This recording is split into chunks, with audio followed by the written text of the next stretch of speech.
So what should I major in? The answer is money. Money will dominate your life and the life of everyone you know from graduation to death. There are no exceptions. So if anybody ever asks you, what are you thinking of majoring in? You tell them, I'm majoring in money. I'm not majoring in history or women's studies or even business. I'm majoring in money because business majors are broke. Student loans borrowers now graduate with an average of $37,000 in student loan debt. Now, you might have heard this. I wanted to make this real for you. That's a down payment on a house. That is a car or a truck, a wedding, a swimming pool, or a startup cost of a traditional business. Actually, an online business can be started much cheaper. We're going to talk about that later. But this is real. This is a lot of money, guys. It's not something to be taken lightly. And the problem is you've wrecked your finances before you've even started your life if you start taking out these student loans. This is real life financial destruction. It's just as real as Terminator 2, nuclear war. It is a freaking nuclear war on your finances. And that's why it drives me so crazy. You know, a $37,000 in debt is like a gambling debt. And once you pay off it with the interest, you will have paid off $50,000. You need to be making at least $50,000 a year to pay it off comfortably, which no college graduate is making. That's $428 a month, guys, on top of all the other stuff you're going to have to pay for once you're out of the house. Your rent, your clothes, your car insurance, your car payments, your gas, everything. It decimates people's lives. And this is something you need to be thinking about in the beginning. Now, doesn't college earn you $1 million more in a lifetime? A lot of people will say this and say, well, then it's worth all the debt and all the other crap that comes with it. But this is incredibly misleading propaganda. There are a lot of aspects of selling education tinged with consumer fraud. This is from an article in Forbes magazine. There is a definite conspiracy to lead students down a primrose path. Statistics are used to paint a false image of student success, and nobody looks deeper. We're going to look in this presentation. You're going to have so much more information than anybody you know from this presentation. This gets me really fired up, guys, because they are basically lying to you with that $1 million figure. He's one of many who say there is some ugly statistics the education establishment doesn't like to talk about, like the truth behind that $1 million bonus. There could be no more misleading statistic that I could possibly tell you about. Misleading, Nemco says, because it includes super earners like these billionaires. They skew the average. So which is it? Also, when you talk to your teachers about this, some of them are going to sidestep the whole logical argument by saying education isn't about the money, which is bullshit. Obviously, it is about the money. They also might flip it the other way and insist that going to college earns you more money, and both of those things are lies. And that's why the conversation would say, someone might say, it's worth it for you to ruin your finances when you're 20 years old because education isn't about the money. And you say to them, if someone's saying that to you, hey, I'm paying for this, so it is about the damn money. So what about doctors and engineers? Here's another thing you might hear. They might say, well, are you saying doctors shouldn't go to college? Of course not. But there's only 89,000 people a year who go to medical school. There's 16 million people who go to college. That's 2% of the population goes to medical school. 5% of the population become engineers, which is a degree that actually can earn you some money.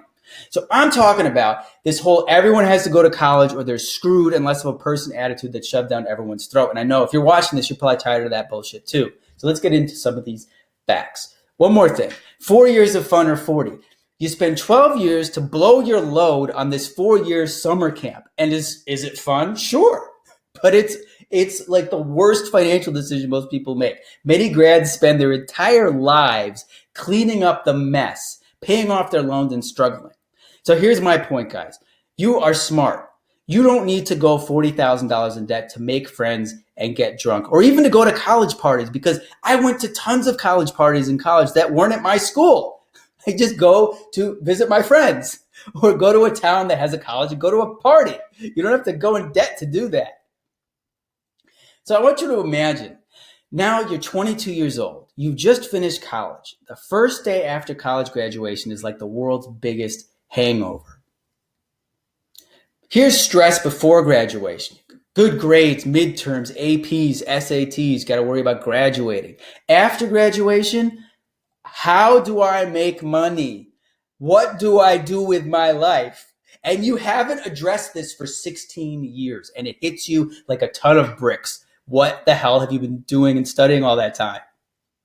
So this is the conventional, or as I call it, ass backwards approach to education that all your teachers and all the politicians, everybody says is smart. And it's so stupid.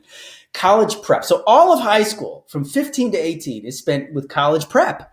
You're doing things just to get into college. You're learning so much crap and forgetting it and doing the APs and all the extracurriculars and joining the math club and doing this. Oh, I got to put a sport. I got to go out join cross country. So that looks good on my, my application. You're putting all this time and energy just to get into college. Once you get into college, you're studying some nonsense, English, psychology, history, or business, which are some of the most popular majors. You have no idea even why you're studying it, but you're building up debt while you do it. And then when you're 23 or 24 years old, you get an entry-level job unrelated to the previous 16 years of your life that pays you so little that you could barely pay off the debt you have incurred. This is ridiculous. There is no correlation between anything that you are studying in school, your degree, and your future life as an adult in the working world. Like, let's say you studied medieval history and you learned about jousting. Ooh, what job will that knowledge be relevant to? And you walk in and you're like, I know a lot about jousting. Great, get to the fucking mailroom. It's like saying if you want to be a fighter pilot, you should study jazz flute. That doesn't make any sense. And I'm going to prove this to you right now. First of all, these are actual college courses. I did not make this up. So this is from Cornell University. Someone getting a liberal education. They're learning about limits of the humans, alien apes, nature of the universe, Swedish massage, ancient Egyptian civilization, gender, true stories, history of rock music. And someone's paying like $6,000 a semester for this, or a class for this. So after college, this is a website where you can type in your major and see what kind of jobs are available. So if you majored in history at New York University, what kind of jobs can you get? History? I'm a professional historian. No. Automotive service manager, executive assistant, program coordinator, executive assistant. This is my favorite. Service deli assistant. Wow. Glad I got the history degree, so I know the history of, the history of ham, the history of cold cuts. These are the types of jobs that college students are getting. Okay, sales. This is the biggest one. This can mean a commission or selling position, but most often it means retail. The other most popular from college grads, customer service, sitting in a call center or office, either answering phones all day. And I'm sorry, look at the job category. 50% are sales. The next biggest one is customer service. And then the third one is administrative or an office job, which is 40 hours a week in a cubicle. So this is where most college grads go. Customer service, retail, or food service also. That's a big one too. And office jobs. And customer service reps in the US, the average salary is $12 an hour. And it's because they have no relevant skills. You haven't learned anything even remotely relevant to life while you were in school. So, this guy, and then the spring semester, you're learning about creative writing and literature and media in Japan. That's so exciting. Statistical theory and conversations about inequality. $6,000 a class, and you're going to come out and get a job in customer service. So even if you majored in psychology, the majority of the jobs available are in sales, guys. And then the biggest one is customer service, and then mental health, which is this very small sliver here, which I think is what you should have checked if you are not questioning this line of thinking. Have your mental health checked. And here's another concept called underemployment. This is where somebody is working a job that did not require the degree to get the job. It is over 50% for most majors. In fact, business has the highest unemployment rate, 56%. History, 51%. Political science, English language, and psychology. And I point these out because these are some of the most popular majors. Let's talk about unemployment rates. Now, if you look at the way that they measure unemployment, it doesn't include people going back to school who are not counted as actively looking. It's a very narrow definition. So when you look at these numbers, you think, wow, this is very good. Look, bachelor's degree has only 2.5% unemployment, whereas the high school grads have twice that. Well, college must be a good investment, even though this data is for people age 25 and over who are working full-time workers. The reality is that from the Bureau of Labor Statistics, the government, from people aged 20 to 29 who received a bachelor's degree, 77.6% are employed. Well, doesn't that mean that 22% is unemployed? That is like numbers from the Great Depression. That was when the country was in turmoil and people were in breadlines. This is a more realistic picture of the unemployment rate in the United States for college graduates. Plus, there's $1.5 trillion in student loan debt. You can't even comprehend how much money there is. How is that possible if grads are working and earning more money?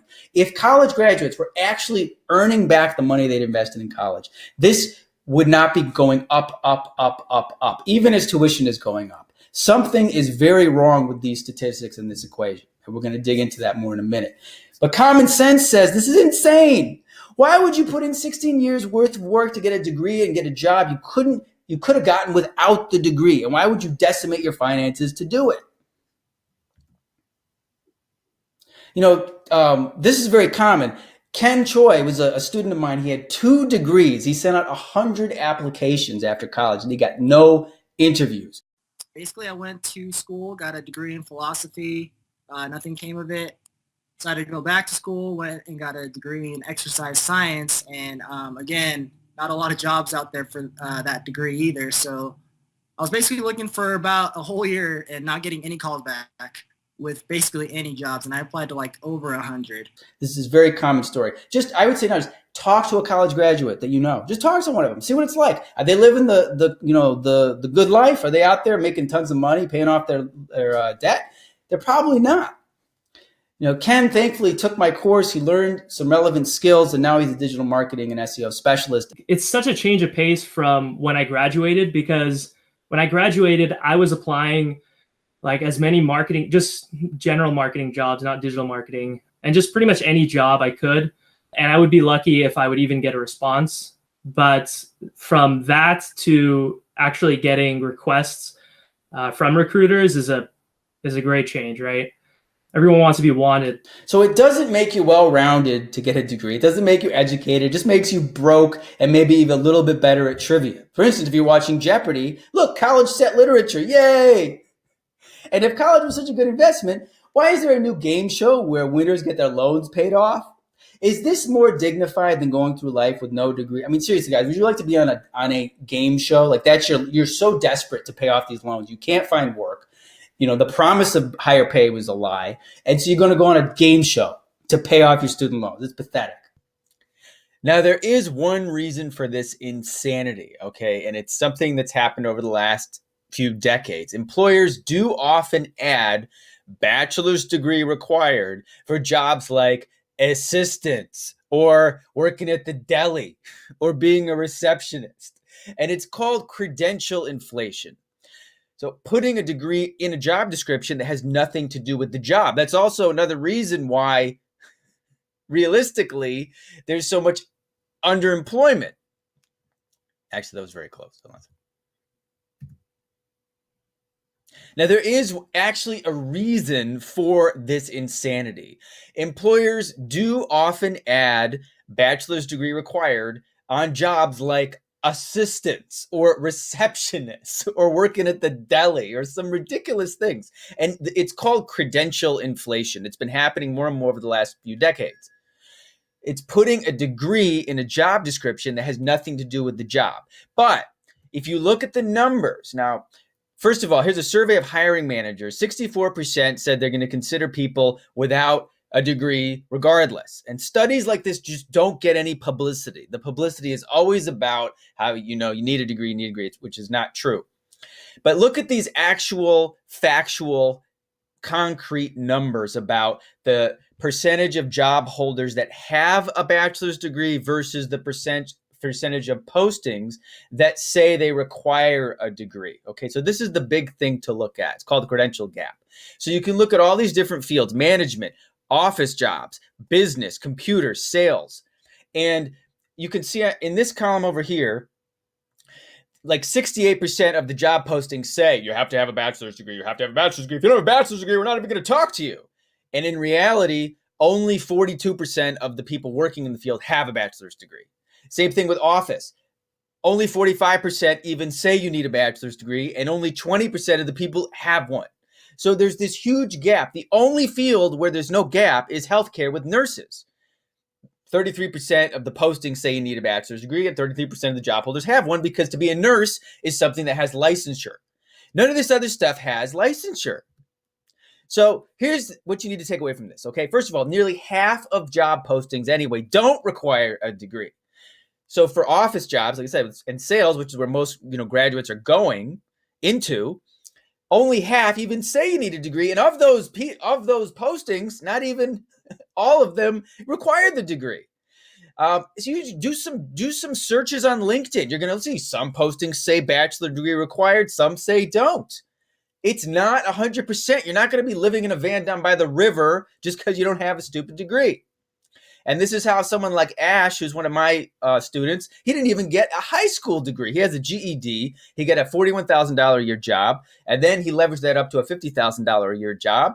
And he's doing amazing because he learned skills. It had nothing to do with his degree.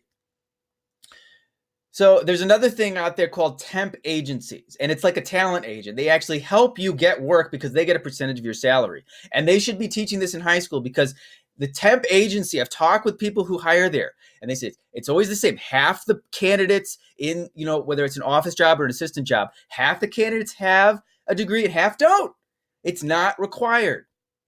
So with credential inflation, this is the problem. There's this idiotic advice from your parents and teachers is get the degree because employers have added it to the job postings. Okay. So, oh my God, it says bachelor's degree. Oh, go get that degree. Spend 5 years and freaking go into debt to get the stupid degree. A smarter idea is to understand that, first of all, it's not necessary to have the degree, and find other ways to stand out.